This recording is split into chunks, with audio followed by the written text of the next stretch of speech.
start with item 1.0, recognitions and presentations. 1.1, research presentation from Lake Street School students.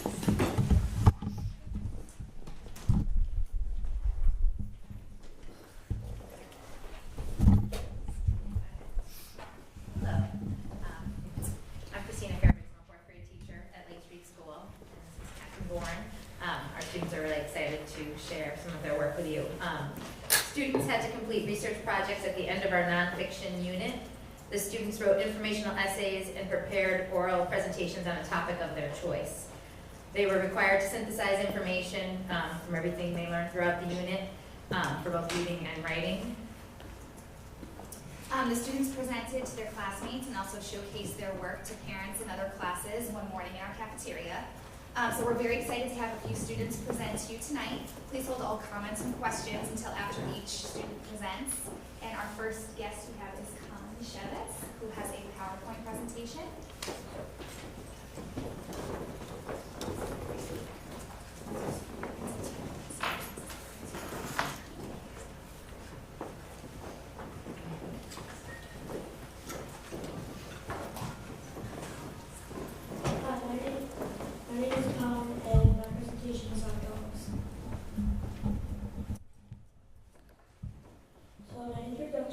I hope you like dogs because this is all about dogs. Dogs have always been my favorite animal ever since I can remember. I made this PowerPoint all about different breeds and some of what they can do.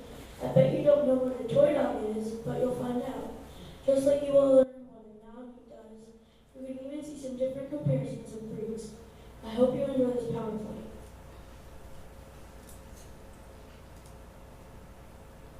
So, hounds can smell a human or an animal scent track for up to 1 hour later. So, if I was walking around the snow, a scent hound could come and smell the tracks of me an hour later. They also have 200 million smell cells, which also helps them to be able to smell an animal scent track for an hour later. They can work for police and rescue teams to sniff bombs and missing people. And gaze hounds are like sport and hunting dogs. So those some dogs are gaze hounds and then to go chase animals like squirrels and rabbits and stuff like that. So the bigger picture on the right is a gaze hound, and the smaller picture on the left is a Polish scent hound.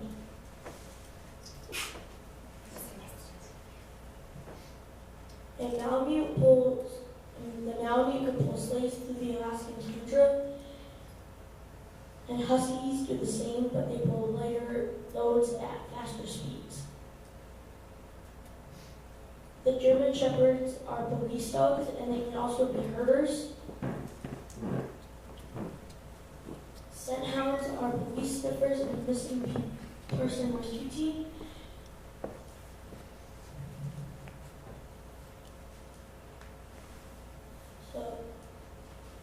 So the top picture is a Malamute sitting in the snow, and at the bottom is a husky standing in the middle. So I compared the Siberian Husky and the Alaskan Malamute. So the Siberian Husky originates from Siberia, and the Alaskan Malamute comes from Alaska. The Siberian Husky stands up to 51 to 60 centimeters tall, and the Alaskan Malamute can get 58 to 71 centimeters.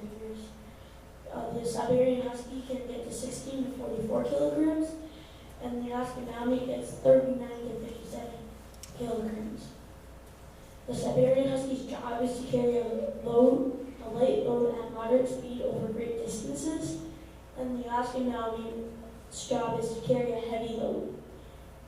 Siberian Husky's eyes can be blue or brown, and Alaskan Malamute's eyes can only be brown. Siberian Huskies' ears are set high up on their head, and the Alaskan Malamute are more wide apart and lower on their head. So Siberian Huskies carry their tail on a fox brush carried in a sickle, which means that they're like kind of like foxtails, but just on the dog. And the Alaskan Malamute has a waving plume, which is kind of like on those like pirate hats, like a feather, but it's their tail. So the Siberian Husky is a very high and active and vocal dog, and the Alaskan Malamute is more laid back. The Siberian Husky is friendly towards other dogs, but the Alaskan Malamute is ginger aggressive towards dogs of the same breed. I mean, like the boy dog is not like another boy dog or something like that. And the Siberian Huskies have no loyalty to the one person, so they're a better like group dog. And the Alaskan Malamute is family oriented and can like babysit your children. Like if you want them to stay in the spot, you can have your Alaskan Malamute, keep them in that area, make sure they don't get hurt.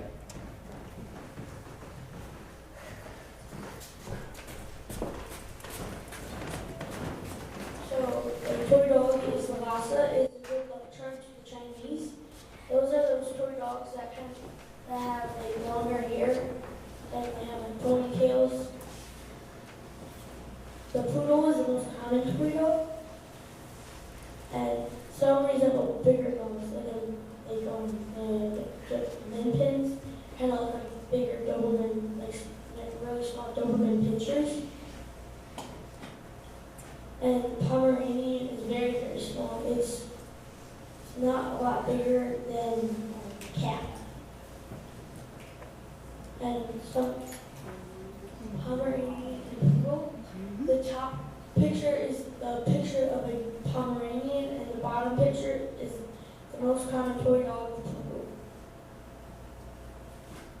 So now comparing the Pomeranian and poodle, the Pomeranians are fluffier, and are both toy dogs, and poodles are more common. Pomeranians are smaller than poodles. They're both fairly popular, and poodles are a little bit bigger. Pomeranians have stubby tails, and poodles have longer tails.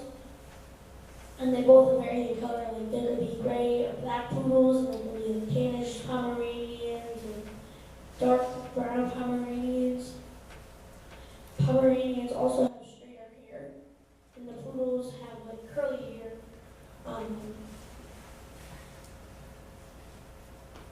The glossary, one of my words is the Labradoodle, a mix of the poodle and the Labrador. Cockapoos are a mix of poodle and a cocker spaniel, and the Lhasa is a good term to the Chinese, which is a toy dog. The conclusion is, I hope you enjoyed this presentation about dogs. Now you know that there can be more than one kind of hound. You also know that the poodle is the most common toy dog. You have learned about the differences between a husky and a malamute. Now that you know all about dog breeds, you can teach your teacher all about different dogs. Thanks for watching.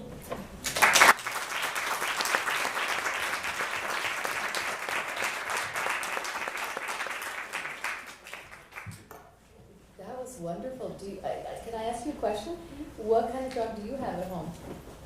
I have a boxer mix, but she's super small.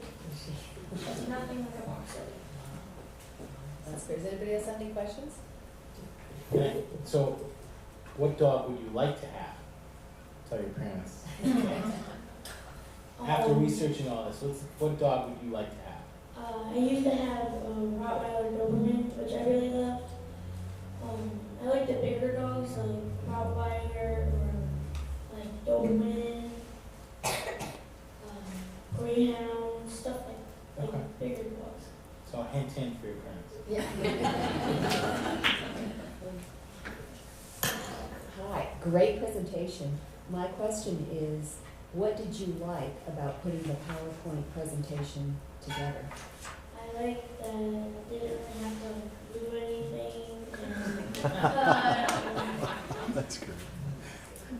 And it seemed a lot easier because I could just type it all and not have to worry about my handwriting or like I could have like organized in the way I wanted it. I would have to print all the pictures and I could just like take them off the internet and put them straight onto my PowerPoint. Great job, thank you.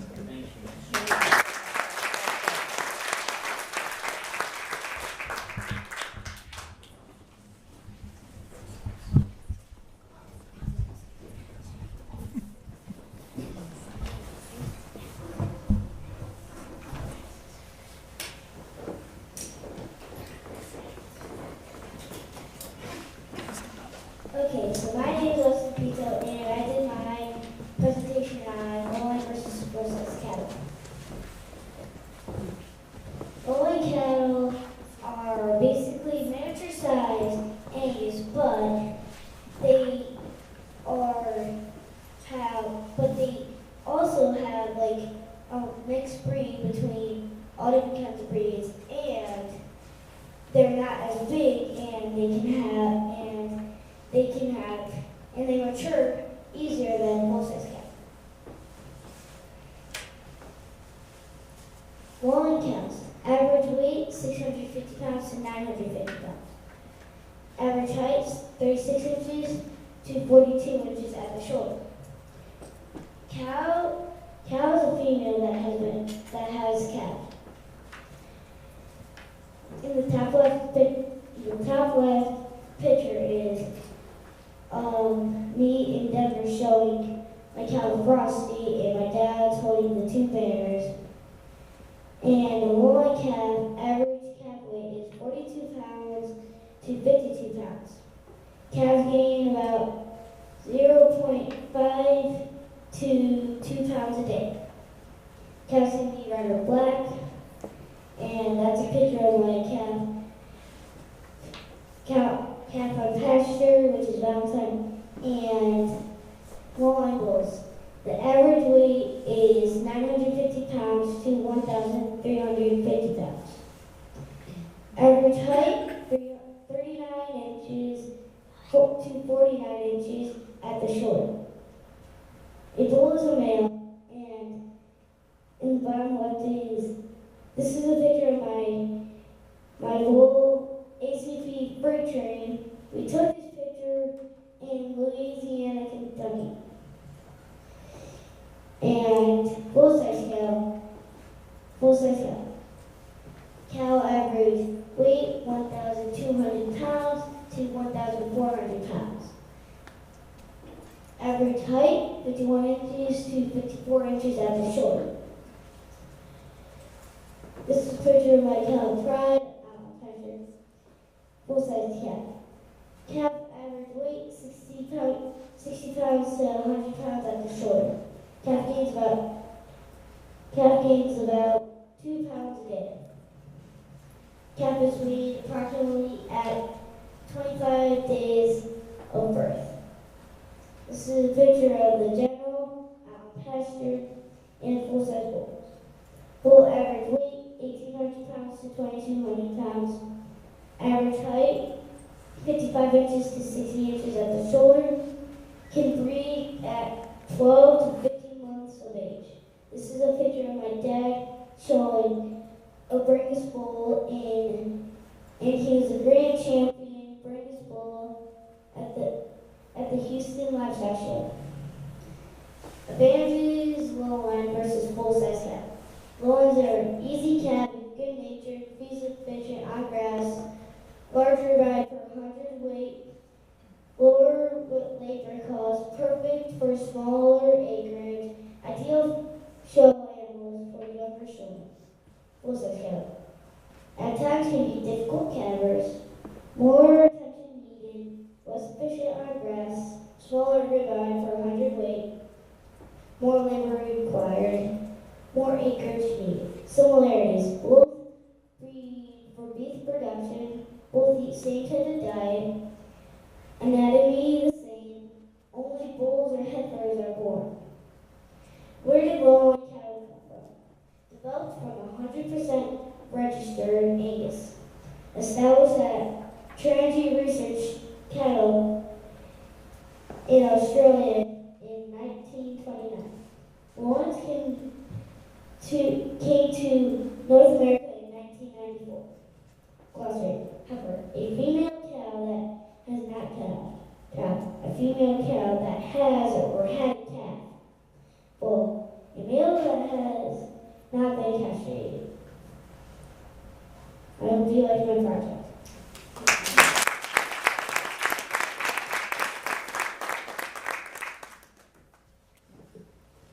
This is a very intellectual question. Where did you get the cowboy hat from? I got it from down in Louisville, Kentucky. Nice, very nice. Do you go there often? We only go there in November.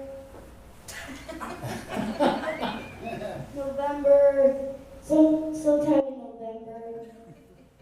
Good, very good. What does your belt say? And did you earn it? I earned this belt in Denver, Colorado, in 2014, and it says American Lowland Registry, North America 2014, full blood female. So you take your cows all across the country? Yes. Do you drive? We drive, and sometimes other people take care of our animals, so we don't have to take care of them, and they'll bring it down, and they'll bring it to them to the show. Oh, all right. Fantastic. Great job. Very good job. Thank you so much.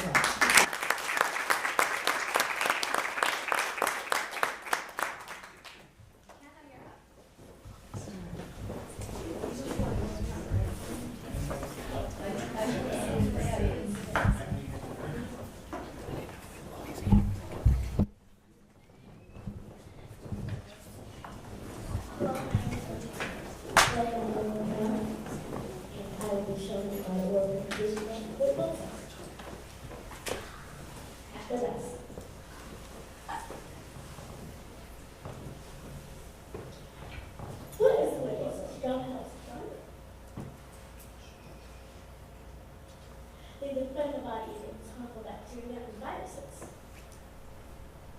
When bacteria or virus enters the body, white blood cells are activated.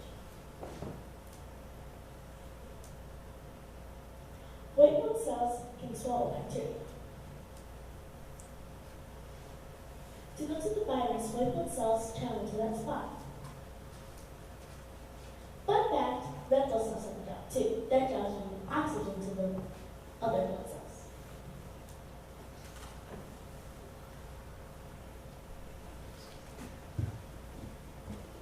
The day of the doctor, leukemia. When you go to the doctor and say you have the following symptoms, pain in joints, chills, dizziness, and rashes or red spots, the doctor might think you have leukemia. Then the doctor will order a blood test. The blood test shows two red and white blood cells that are immature white blood cells multiplying quickly, or is it tampered with other blood parts like platelets. Last but not least, the doctor will order a biopsy, which involves taking a small piece of the bone marrow. The sample will then be checked to see if there are any cancer cells.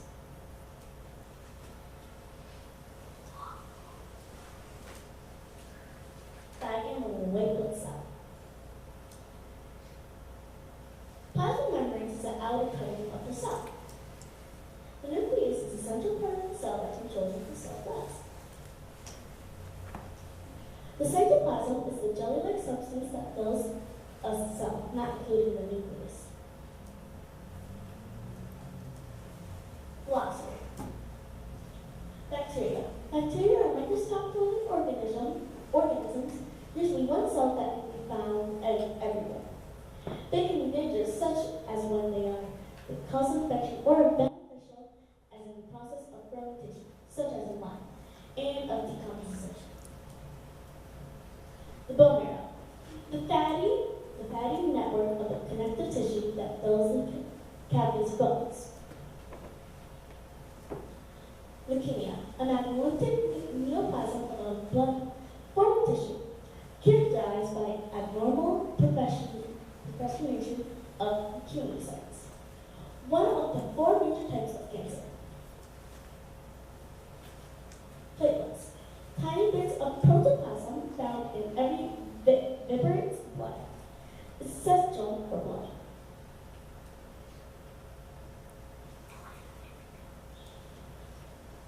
Bibliography.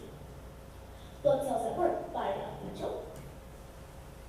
Pictures by Wikipedia, definitions by vocabulary.com. Thanks for watching.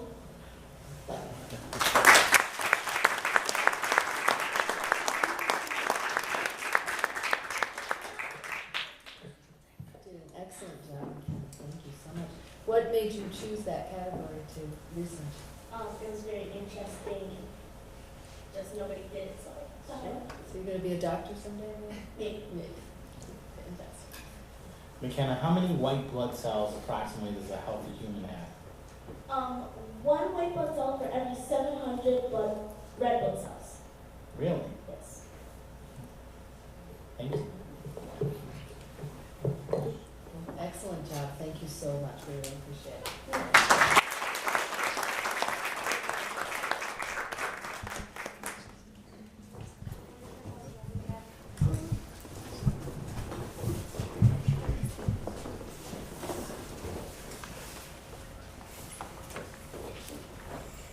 I did all about Kentucky. My favorite thing was learning about the pictures. My favorite picture was over here. It's a picture of King Tut. His mommy was over there. This is Howard Carter. He's the person who found King Tut's mommy.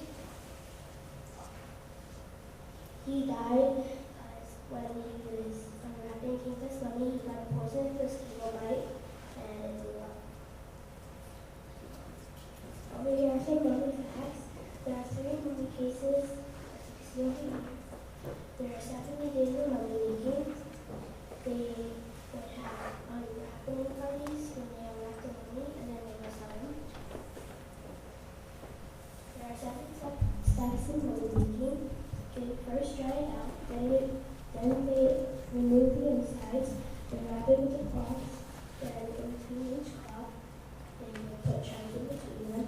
Then they put into the mummy pieces, then they will put into the chocolate area. Over here is Mummy Mania. They have mummy wrapping parties. If people couldn't buy the mummies after parties, they would go into a group. Does anybody have questions? Nice job. Very nice job.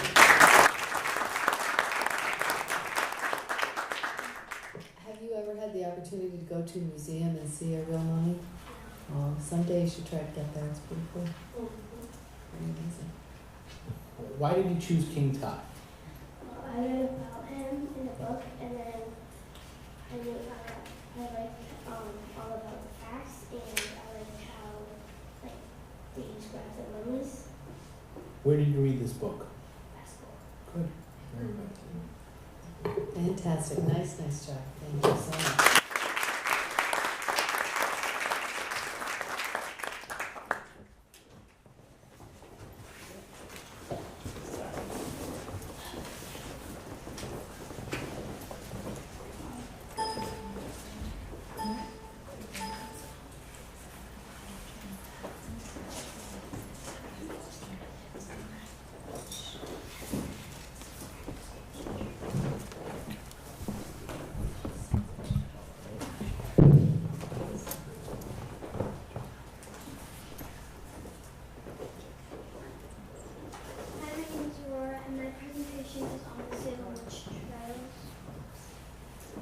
And it started in January 1692 when 2 girls began having fits, including violent contortions and uncontrollable outbursts of screaming.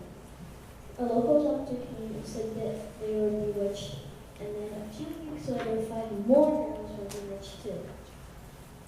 Late February in 1692, girls accused 3 women of being witches: Sarah Good, Sarah Osborne, and a slave by the name of Tituba.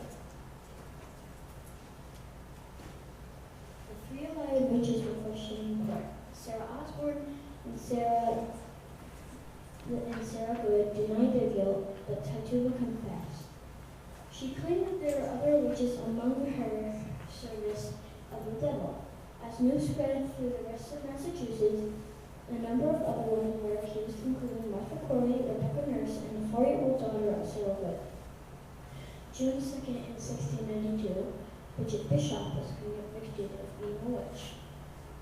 June 10th, 1692, Bridget Bishop was going to be hung 8 days later on what would become known as Gallows Hill in Salem Town. July in 1692, 5 more people got hung. August in 1692, 5 more accused people got hung. September 1692, 8 more people got hung. And early 1693, May Phipps pardoned and released all those in prison on witchcraft charges. And then January 1697, Massachusetts General Court declared a day of fasting of the tragedy of the Salem witch trials. The damage to the community lingered even after the Massachusetts colonies passed legislation restoring the good names of the condemned and providing restitution to their heirs in 1711. Here there is a picture of someone hung, witches getting hung, and people used to hide the witches by the news and then slowly choked them. And one of the whole reasons that the Salem witch trial started was because of ergot on rye. Because ergot of rye is a plant disease, and it's ground up with wheat to make flour for bread. And if it's ingested, it will cause all the screaming and outbursts of screaming and contortions. And here it's kind of disgusting because dolls were made to eat a kind of cake that was made from flour and the sick girl's urine. And they believed that it would make the witch feel lots of pain, and maybe because they thought the doll would bite the witch or something, and maybe the dog would even bark out the witch's names. And here, reactions to the Salem witch trials then. People were jailed or hung without sufficient evidence. Now, you need evidence of crime to be convicted for being a witch or get thrown to jail. Back then, people thought it was just to be hung for the alleged crime of being a witch. Now, people would not allow someone to get hung for being accused of being a witch.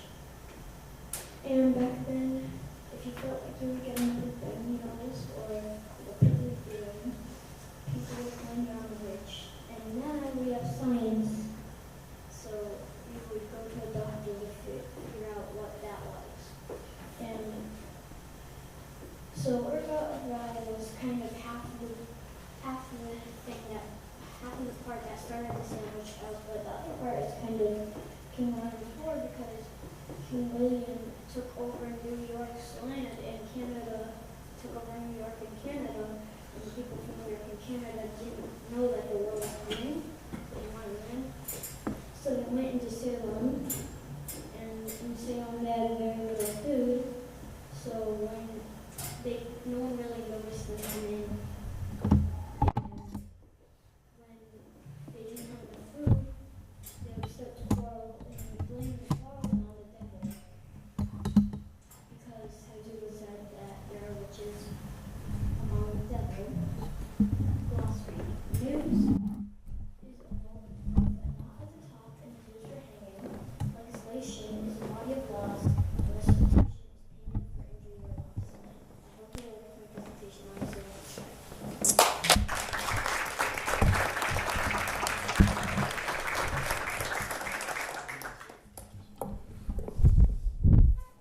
Very nice job. Why did you pick the Salem witch trials? That's a tough period in American history.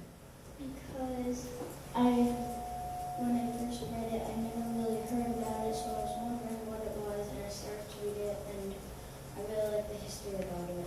Good. So what's one thing you learned about it that you didn't know from before? I learned because, a lot of people know the history of, Connecticut and the history of other places,